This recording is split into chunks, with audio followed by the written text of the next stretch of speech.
আসসালামু আলাইকুম। দেখেন এখানে একটা টাফ লাইন করবো, পানি যাওয়ার বাথরুমে পানি যাওয়ার লাইন করবো। কোর মেশিনের এই ডিল দিয়া, এই কাটার দিয়ে আমরা করবো। এখন আমরা এই জায়গায় দাগ নিলাম, এই দাগ দেওয়ার পরে এই যে এই সাইডটা আমরা একটু কাটতে হইব।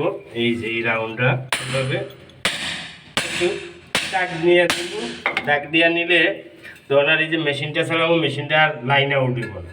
ঠিক আছে, লাইন আউট হবে না। আপনারা যারাই কাজ করেন এভাবে আগে একটু শ্রেণী দিয়া ইয়ে করে নেবেন, দাগ দিয়ে নেবেন, তাইলে আর লাইন আউট হইব না। ঠিক আছে, তারপরে এই জায়গায় এই যে আরোটা আছে, এই আরোটা করলাম। এনে একটা ইংলিশ কমিটির লাইন, ইংলিশ কমিটির লাইন রাখছি।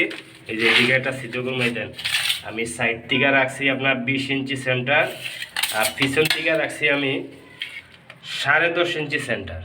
ঠিক আছে, একটু নর্মাল কমেন্ট বইব, এই জন্য আমরা 10 10.5-এর ভিতরে রাখি। আর যদি হাই কোয়ালিটির লাগা দামি কমেন্ট তাহলে 12 ইঞ্চি 12.5 ইঞ্চি সেন্টার রাখতে হইব। এই যে আমাদের কাজটা আমরা ভিডিওতে আপনারা কিভাবে সিদ্ধ করি দেখাইব।